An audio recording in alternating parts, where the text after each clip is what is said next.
Okay, I thought I'd have some soft music playing in the background this time. It's kind of fun. I'm playing Pandora Radio and Patty Griffin Radio. Great, great guitar player. Song you're hearing in the background is called Heavenly Day. Just some soft music in the background.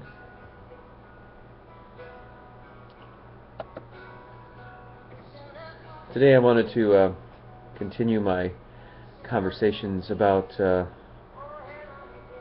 some of the greatest, most fascinating writers who have ever lived, in my opinion.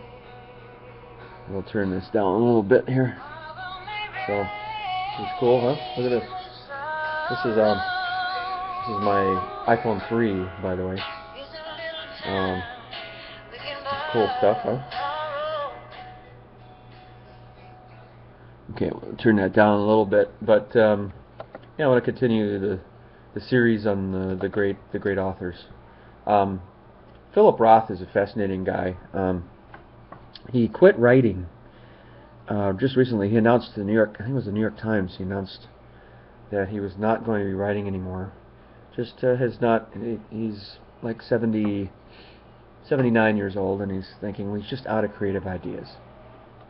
And he was writing very, very well up to that time. So I mean, that gives me a lot of hope that you can have that talent, that gushing talent, that wellspring of talent for a long time. At the age of 53, so I have some hope there that writing and my creativity and my guitar playing can get better.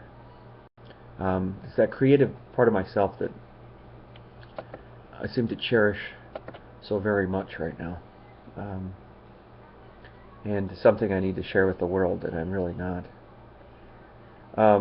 So Philip Roth, American novelist, he gained fame in 1959 with the novella Goodbye Columbus, an irreverent and humorous portrait of American Jewish life that earned him the U.S. National Book Award for fiction. Now, it's interesting that Roth wrote his first book in 1959, and so did Updike in 1959, and that was the year I was born. Isn't that's like a kind of coincidence, but it's kind of fun.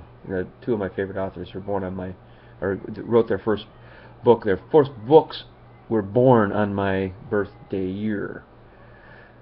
In 1969, Roth became a major celebrity with the publication of the controversial Portnoy's Complaint, the humorous and sexually explicit psychoanalytic monologue of a lust-ridden mother-addicted young Jewish bachelor, filled with intimate, shameful detail, coarse, abusive language. So, like Updike, he was not afraid of being, using the language of the day, and not holding back with language and vulgarity when it fit the plot. Roth has been one of the most honored authors of his generation. His books have twice been awarded the National Book Award, twice the National Book Circle Award. He received the Pulitzer Prize for his 1997 novel American Pastoral, which I'm trying to get through. That's an incredibly tough book to read. That's probably one of the tougher books I've ever tried to read. American Pastoral, just filled with images and analogies and character complexities. And, I mean, that's about as much as I can take, but I really want to start that book up again. And it would be interesting to read that for book club, but I think it would be too much of a downer for our members. So he won and I was under the assumption he won the Pulitzer twice, but he only won it once. American Pastoral in 1997. So there, I stand corrected on that. He also wrote The Human Stain, which was turned into a movie, the 2000 novel The Human Stain. Let's see. Another Morton Zuckerman novel. Was awarded the United Kingdom's W. H. Smith Literary Award for the Best Book of the Year. His fiction, set frequently in Newark, New Jersey, is known for its intensely autobiographical character, for philosophically and formally blurring the distinction between reality and fiction, for its supple, ingenious style. and for its provocative explorations of Jewish and American identity. Roth has also been named winner of Spain's 2012 Prince of Asturias Award for Literature. So that was just recently that he won that. That's kind of neat, huh? But you know, for an author just to stop writing, just to just to stop, it's got to be such a heart-wrenching decision, really. Philip Roth grew up in a neighborhood in Newark, New Jersey, as the second child of Bess and Herman Roth. First-generation American parents, Jews of Galician descent, graduated from a Newark high school in 1950. Roth attended Bucknell University, earning a degree in English. He pursued graduate studies at the University of Chicago. He received a master's in English literature in 1955, worked briefly as an instructor in the university's writing program. Imagine having Roth as a teacher, huh?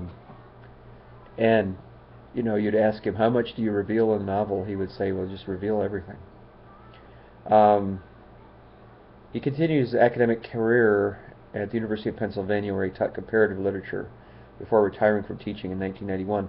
While at Chicago, Roth met the novelist Saul Bellow, as well as Margaret Martinson, who became his first wife. So very interesting history. Events in Roth's personal life have occasionally been the subject of media scrutiny. A post-operative breakdown mentioned in the pseudo-confessional novel Operation Shylock and others drew on Roth's experience of the temporary side effects of the sedative halcyon prescribed post-operatively in the 1980s. It was subsequently discovered the unfavorable studies had been suppressed by triazolam's manufacturer Upjohn, which showed the drug carried a high risk of causing short-term psychiatric disturbance. So interesting that this might have affected his writing. When this became known, the drug was banned in some countries. Roth's first book, Goodbye Columbus and 5 Short Stories, won the National Book Award in 1960. Afterwards, he published 2 novels, Letting Go and When She Was Good. Publication of his 3rd novel, Portnoy's Complaint, in 1969, gave Roth widespread commercial and critical success.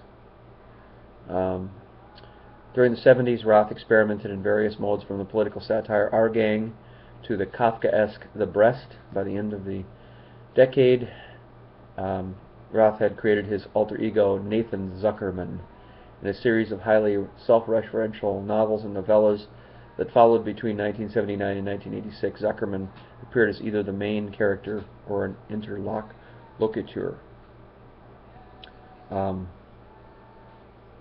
In a 2009 interview with Tina Brown of the Daily Beast website, to promote The Humbling, Roth considered the future of literature and its place in society, stating his belief that within 25 years the reading of novels will be regarded as a cultic activity.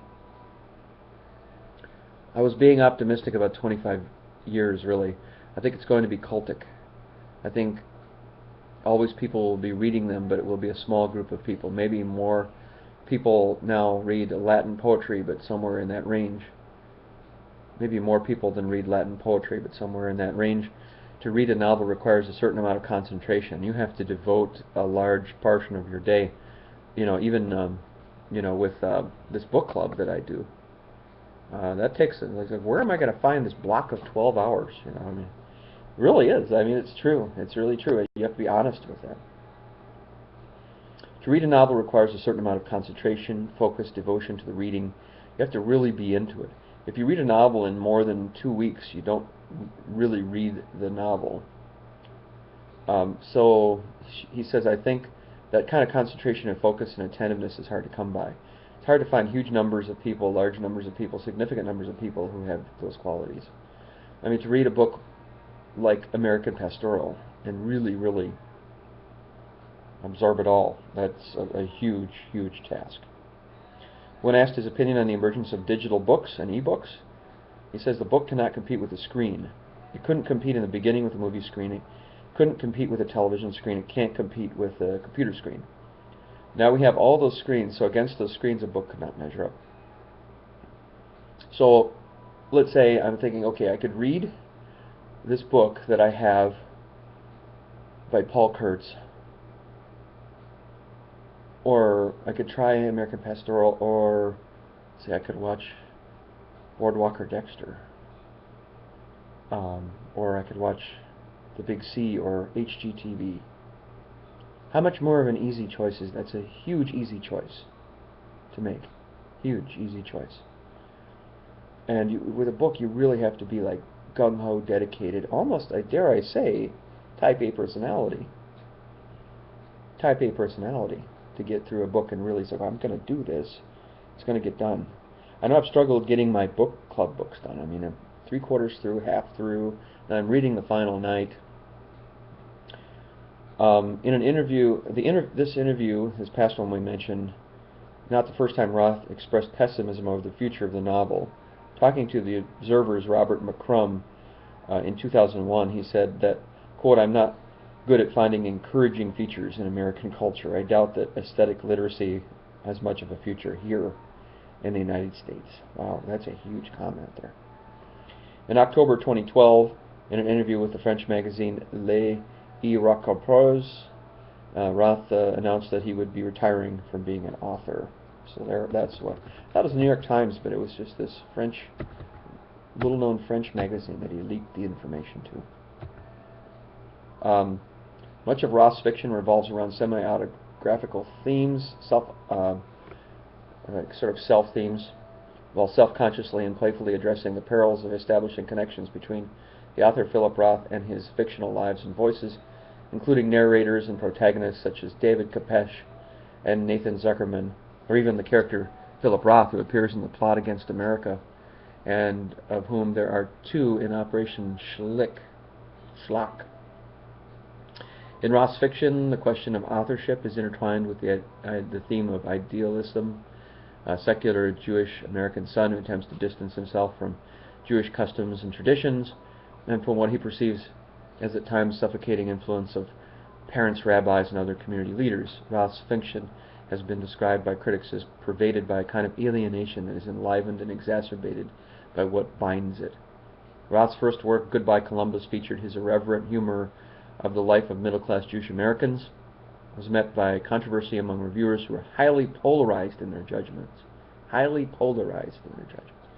One reviewer criticized it as infused with a sense of self-loathing, even. In response, Roth, in his 1963 essay writing about Jews, maintained that he wanted to explore the conflict between the call to Jewish solidarity and his desire to be free to question the values and morals of middle-class Jewish Americans, uncertain of their identities in an era of cultural assimilation and upward social mobility. So, pretty good stuff. And it's very heady reading. I've really only read one of his books all the way through. But to read Philip Roth takes some very intense concentration, I guess is the best word. Nemesis was the book that I read and a friend of mine read, and it was great. And he wrote this at the age of 76, so that this extreme vitality can be present at age 76 gives me a lot of hope for the future. Heck, I got 25 years to go. 25 years is a long time to be creative, right? Let's see. He's won many awards and honors. Philip Roth has. In May 2011, Roth was awarded the Man Booker International Prize for Lifetime Achievement in Fiction on the World Stage, the 4th winner of the biennial prize. One of the judges, Carmen Khalil, a publisher of the feminist Virago House, withdrew in protest, referring to Roth's work as Emperor's Clothes. She said, he goes on and on and on and on about the same subject in almost every single book. It's as though he's sitting on your face and you can't breathe. I don't rate him as a writer at all. Wow, that's really negative. Observers quickly noted Khalil had a conflict of interest, having published a book by Claire Bloom, which had criticized Roth. In response, one of the 2 other Booker judges, Rick Kosky, remarked, in 1959 he writes Goodbye Columbus, and it's a masterpiece, magnificent. 51 years later, he's 78 years old, he writes Nemesis, and it's so wonderful, such a terrific novel. Tell me one other writer who 50 years apart writes masterpieces. If you look at the trajectory of the average novel writer, there is a learning period, then a period of high achievement, then the talent runs out, in the middle age they start slowly to decline. people say, why aren't Martin Amis and Julian Barnes getting on the Booker Prize shortlist? But that's what happens in middle age. Philip Roth, though, gets better and better in middle age. What's his secret? In the 1990s, he was almost incapable of not writing a masterpiece. The Human Stain, The Plot Against America, I Married a Communist, some of the books. He was 65 or 70 years old, and what the hell he's doing writing that well. So that's an interesting quote there. In 2012, he received the Prince of Astorius Prize for Literature. 4 of Roth's stories / novels have been adapted to films. Can you name the 4? Well, The Human Stain was with Anthony Hopkins, right? Remember that? Portnoy's Complaint was a film. Goodbye Columbus was a film, and The Dying Animal, which was adapted as the movie Elegy. So yeah, there are, and I understand people like a friend of mine who read Philip Roth, and this overbearing pessimism that exists, but it's reality too, and it makes it interesting to see what kinds of moral conclusions that he draws, or whether he just draws the conclusion that it's so complicated that we can't categorize morality. Well, yeah, it's pretty deep stuff, but I do think that Roth is very, very sensitive to the subtleties of being a human being, and like Updike, very much. I think that the similarity, in my opinion, the biggest similarity between Updike and Roth is that they both are Updike in the past tense, of course, because he's passed away. But Roth and Updike both seeing America with its true colors, and not always the pretty colors. Not afraid to criticize the silly parts of capitalism and the silly parts of the superficial interactions that go on between people. So we'll leave it at that. But if you don't want to concentrate on silly interactions and see some real substance, try reading American Pastoral. It's depressing, but it's just an amazing. And I'm through the first 80 pages, but it's very tough. But if you want a challenge, a real challenge, try American Pastoral.